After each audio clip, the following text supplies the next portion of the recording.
नमस्कार, मैं हूं श्वेता सिंह और आप देख रहे हैं आज तक। हम लद्दाख में इस समय मौजूद हैं, लेकिन खबर की शुरुआत हम जरा रूस से करेंगे, क्योंकि वहां पर भारत, चीन और रूस का जो एंगल बन रहा है वो चीन को बहुत चुभ रहा है। रक्षा मंत्री राजनाथ सिंह वहां पर पहुंचे। रूस के विक्ट्री डे परेड में भारत की ट्राई सर्विसेज कंटिंजेंट ने हिस्सा लिया। जिस तरह से लहरा कर चले थे, उसने पूरी दुनिया का ध्यान उनकी तरफ आकर्षित किया। लेकिन इसके साथ ही यह भी उतना ही महत्वपूर्ण है कि जो चीजें, जिन बातों को करने रक्षा मंत्री वहां पर गए थे, जिस मिसाइल प्रणाली का जिक्र हम कर रहे हैं, जो भारत को इस समय जिसकी आवश्यकता है और रूस जिसे देने के लिए तैयार है, जिसके लिए चीन चाह रहा था कि रूस ना कह दे, वो सारी चीजें आज चीन के लिए बहुत बड़ा झटका साबित हुई हैं।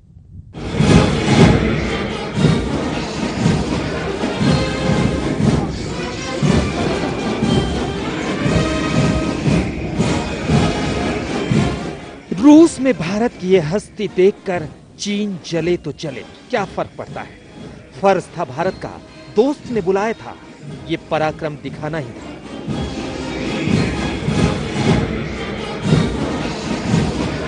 मौका था विश्व युद्ध में रूस के विजय की 75वीं वर्षगांठ का। रूस के सैनिकों के साथ 75 सदस्यों वाले भारतीय दल की ये कदमताल आफरीन कर गई, देशभक्तों के दिलों को दीवाना बना गई।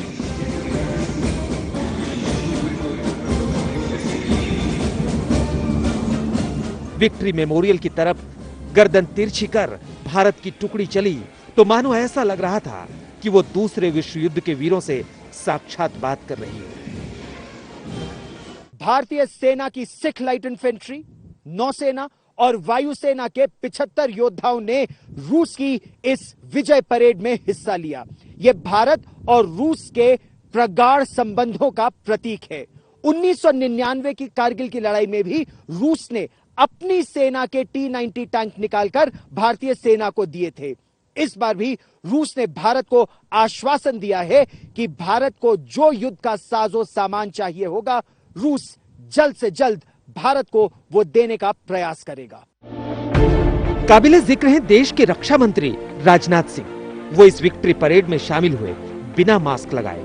मास्क तो उन्होंने चीन की हर साजिश पर लगा दिया है, इतना तगड़ा कि भीतर से बू तक नहीं आ सकती। इस दौरे पर रक्षा मंत्री ने वो किया है जो चीन कतई नहीं चाहता था।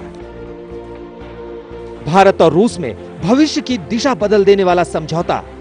भारत को S-400 मिसाइल डिलीवरी सिस्टम देगा रूस। नहीं चली चीन की दखलंदाजी, रूस ने किया करारा वार।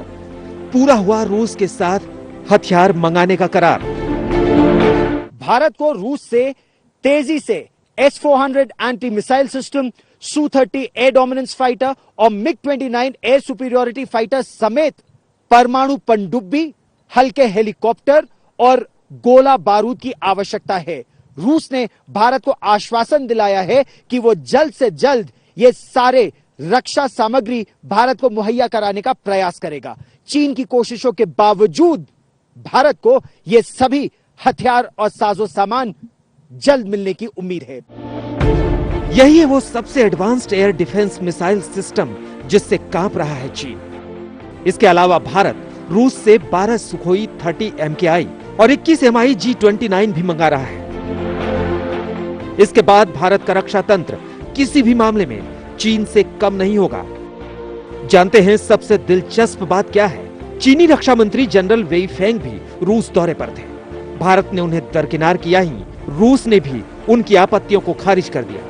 चीन चाहता नहीं था कि रूस भारत के साथ अत्याधुनिक रक्षा साजो सामान का सौदा करे। आज की कूटनीति में दुनिया के अलग अलग देशों के बीच दोस्ती दुश्मनी की जो रेखाएं होती हैं, बड़ी बारीक होती हैं। रूस चीन का भी दोस्त है और भारत का भी दोस्त है। हां, हमारी दोस्ती जरा पुरानी है, एक पारंपरिक दोस्ती है रूस और भारत के बीच में। चीन इस समय चाहता है कि रूस भारत की मदद न करे, चाहता है कि भारत जो हथियार अर्जित करना चाहता है वो रूस भारत को न दे। लेकिन रूस ने अपना रुख एक पक्के दोस्त वाला बनाकर रखा है। सचमुच चीन को ये बातें पसंद नहीं आ रही होंगी। तो रूस दौरे से चीन ठंडन गोपाल लेकर लौट रहा है और भारत अपना रुतबा बढ़ाकर। भारत ने अपने पुराने मित्र के सामने चीन के हर षड्यंत्र के चीथड़े उड़ा दिए। चीन अलग थलग पड़ गया है।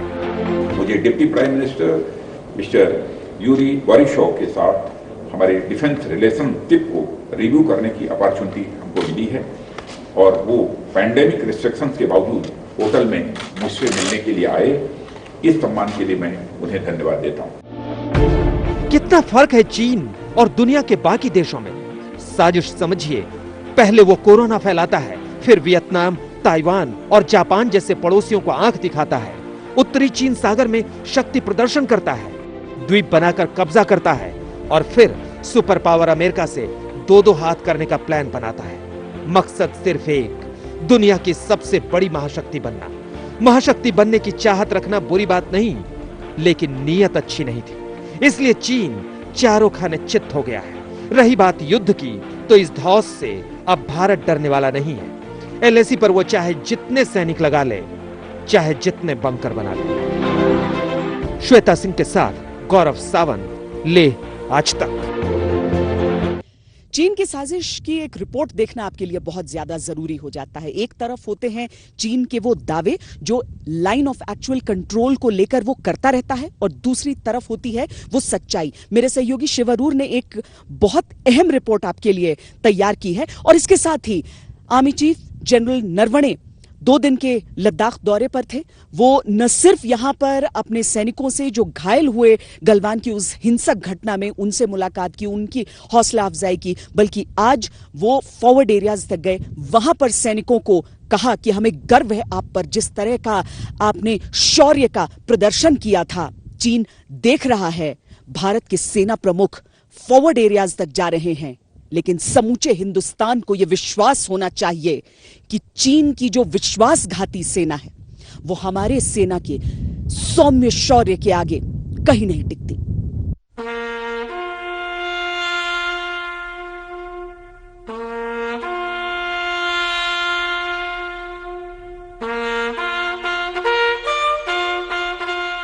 एक हफ्ते बाद, ठीक एक हफ्ते बाद, जब देश के जाबाजों ने गलवान में मातृभूमि की रक्षा की, एक हफ्ते बाद जब वीरों ने भारत भूमि के लिए अपना जीवन कुर्बान किया,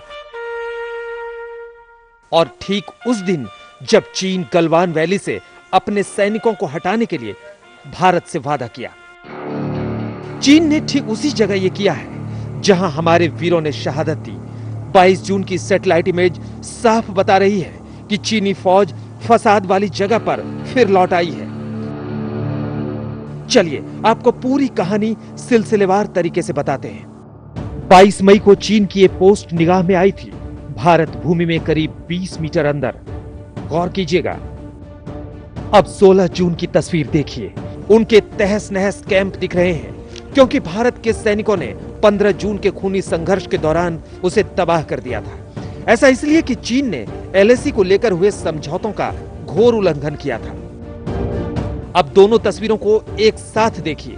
साफ है कि चीन के कैंप उजाड़ दिए गए थे, जला दिए गए थे। जी हां, भारत के सैनिकों ने इसे तबाह किया था। इस जगह की हालत एकदम खस्ता थी। और 22 जून की तस्वीरों पर गौर कीजिए। पेट्रोलिंग पॉइंट 14 पर 4 टेंटेज हिफाजती दीवारें खड़ी हैं और यहां तक कि इन्फेंट्री गन भी तैनात है। एक और तस्वीर है जो चीन की धोखेबाजी की जिंदा मिसाल है। ये दोनों तस्वीर इस बात की गवाही देती है कि एक तरफ चीन भारत से बात कर रहा था, दूसरी तरफ दीवार बना रहा था।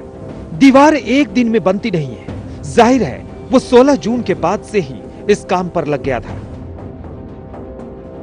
इन तस्वीरों को और जूम करें तो पता चलता है कि सैनिक कम करने की जगह गलवान में चीन अपने सैनिकों को बढ़ा रहा है।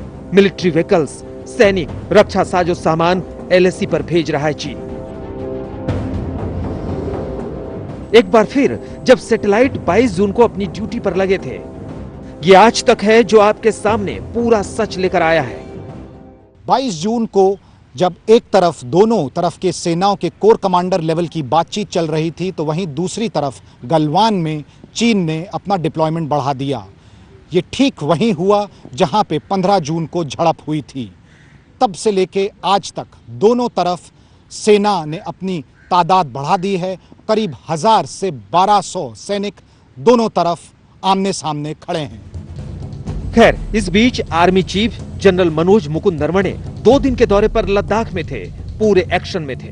खुद आर्मी चीफ पूर्वी लद्दाख में जवानों की हौसला अफजाई कर रहे हैं। सेना प्रमुख आज अपने दौरे के दूसरे दिन कई फॉरवर्ड पोस्ट पर पहुंचे। 15 जून की झड़प में चीनी सेना को सबक सिखाने वाले कई जवानों को उनकी बहादुरी के लिए प्रशस्ति पत्र भी सौंपा। वहां सेना की तैयारियों का जायजा लिया। मंगलवार को उन्होंने चीनी झड़प में जख्मी जवानों से मुलाकात कर उनकी हौसला अफजाई भी की। सेनाध्यक्ष का लद्दाख आना और उस पर यह भी निर्णय करना कि वो आगे फॉरवर्ड पोस्ट तक जाएंगे, एक बहुत बड़ा संदेश है दुश्मन के लिए, चीन के लिए। लेकिन फॉरवर्ड एरियाज पर जाकर जिस तरीके से उन्होंने हौसला अफजाई की है उन सैनिकों की, जिस तरीके से प्रशंसा की है उन सैनिकों की जो डटकर खड़े रहे, चीनियों के खिलाफ उन्हें आगे बढ़ने नहीं दिया, भारत की इंच भर भूमि लेने नहीं दी, बहुत बड़ा संदेश है हर एक सैनिक के लिए जो इस समय मां भारती की रक्षा के लिए तैनात है।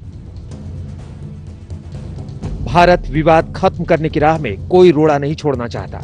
उसी पहल का हिस्सा है कि एलएसी पर जवानों की मुस्तैदी बनी है, तो दूसरी ओर कोर कमांडर स्तर की बातचीत के बाद अब कूटनीतिक पहल भी तेज हो गई है। दोनों देशों में आज ज्वाइंट सेक्रेटरी स्तर की वर्चुअल बैठक हुई है। इसमें भारत की ओर से विदेश मंत्रालय के ज्वाइंट सेक्रेटरी नवीन श्रीवास्तव ने हिस्सा लिया, तो चीन विदेश मंत्रालय के department of boundary and ocean affairs के डीजी शामिल हुए। विश्वासघात करना अपने देश की फितरत नहीं, लेकिन चीन के जीन तक में विश्वासघात का कीड़ा घुसा हुआ है। इसलिए एलएसी पर तनाव है और ये इतनी जल्दी जाने वाला नहीं। दिल्ली में अभिषेक भल्ला के साथ श्वेता सिंह, लेह आज तक। चीन सिर्फ विश्वासघात सेना के हिसाब से नहीं करता। चीन की तरफ से जिस तरह के साइबर अटैक्स किए जाते हैं वो इतने सालों में हम सबके सामने हैं, यानी पूरी दुनिया से जितने मिलाकर साइबर अटैक भारत के अलग अलग संस्थाओं पर, अलग अलग वेबसाइट्स पर नहीं होते हैं, उतने चीन की तरफ से हो जाते हैं। और पिछले कुछ दिनों में इसमें बढ़ोतरी हुई है। साइबर अटैक, ये नाम आपके लिए अनसुना नहीं है, लेकिन जो अनजानी बात है वो ये कि चीन इसे भारत के खिलाफ हथियार के रूप में इस्तेमाल कर रहा है। चीन ने भारत पर शुरू किया साइबर अटैक। भारत की खुफिया जानकारियों को हथियाना चाहता है चीन। चीन की नई कारस्तानियों की जानकारी महाराष्ट्र के साइबर इंटेलिजेंस सेल ने दी है। बताते चले कि सेल को इन मामलों में लंबा और गहरा अनुभव है। चीन ने पिछले 5 दिनों में भारत पर ताबड़तोड़ साइबर हमले बोले हैं। भारत के सूचना, बैंकिंग और इंफ्रास्ट्रक्चर सेक्टर में हजारों हमले हुए हैं। अभी तक 40,300 साइबर हमले चीन कर चुका है। वैसे भी भारत में चीन के इलेक्ट्रॉनिक सामान और गैजेट्स का भरपूर इस्तेमाल होता है। ऐसे में उसके लिए सेंधमारी करना ज्यादा मुश्किल भी नहीं। चीन है कि मानता नहीं, हर मोर्चे पर मात खाता है, लेकिन फिर एक नया मोर्चा खोल देता है। और इस बार चीनी सेना और सूचना वारफेयर सेल ने भारत के खिलाफ साइबर युद्ध शुरू कर दिया है। वो भारत की खुफिया जानकारी जुटाना चाहता है। देश के पास इस बात की पूरी जानकारी है और यकीन मानिए कि चीन इस मोर्चे पर फिर मात खाएगा। इतना तय है कि चीन मौजूदा तनातनी को एक अलग ही मुकाम की ओर ले जा रहा है, जो कि बहुत ही खतरनाक है। जरूरी है कि चीन के हर वादे को शक की निगाह से देखा जाए।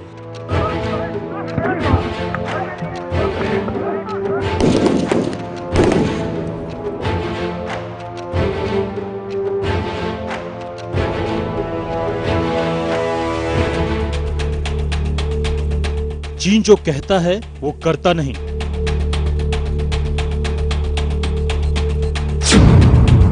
जो बताता है वो झूठ का पुलिंदा होता है।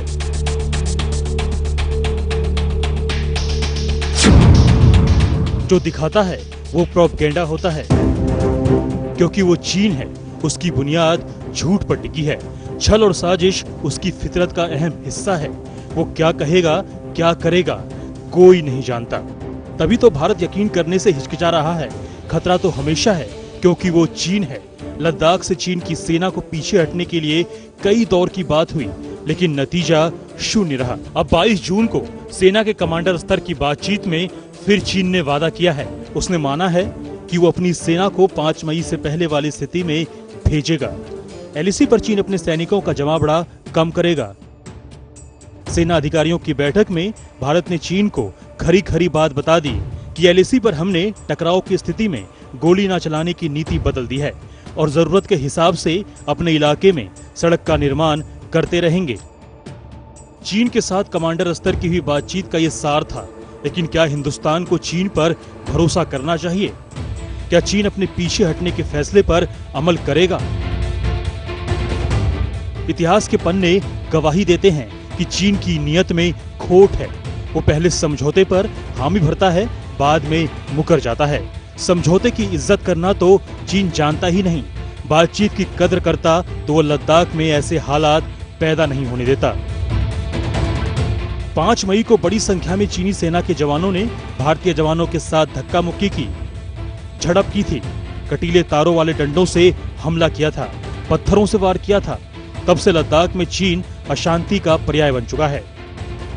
इस मुद्दे को सुलझाने के लिए भारत ने कई बार पहल की, चीन आगे भी आया, डिफेंस लेवल पर कई दौर की बातचीत हुई, लेकिन 6 जून को चीनी साइट मोल्डो में पहली बार कोर कमांडर स्तर की वार्ता हुई।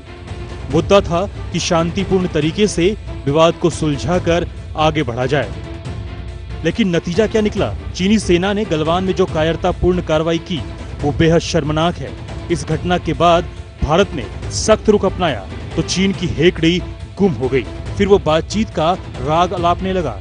आखिरकार भारत ने भरोसा दिखाया और मोल्डो में 22 जून को करीब 11 घंटे की मैराथन बैठक में चीन ने अपनी सेना को वापस करने का भरोसा दिया। कोर कमांडर लेवल पर इस स्टैंड ऑफ को लेकर बातचीत हुई। हिंदुस्तान के core commander lieutenant general Harinder और उनके चाइनीज़ काउंटर पार्ट जो वेस्टर्न तिब्बत के कमांडर हैं, ये बातचीत 11 घंटे चली। इस बातचीत के दौरान में हिंदुस्तान ने साफ तौर पे कहा है कि चाइना को पीछे हटना पड़ेगा उन जगहों पर जहाँ से वो अप्रैल में आया था। चीन की नीयत हमेशा शक के घेरे में रही है। बातचीत की आड़ में वो धोखा देता रहा है। ऐसे में यकीन करना बेहद मुश्किल है, लेकिन शांति का पक्षधर रहा भारत फिर से भरोसा कर रहा है ताकि विवाद को खत्म किया जा सके। अभिषेक भल्ला के साथ मंजीत सिंह नेगी, दिल्ली, आज तक। हमारी इस खास पेशकश में इतना ही। देश और दुनिया की बाकी खबरों के लिए आप देखते रहिए आज तक।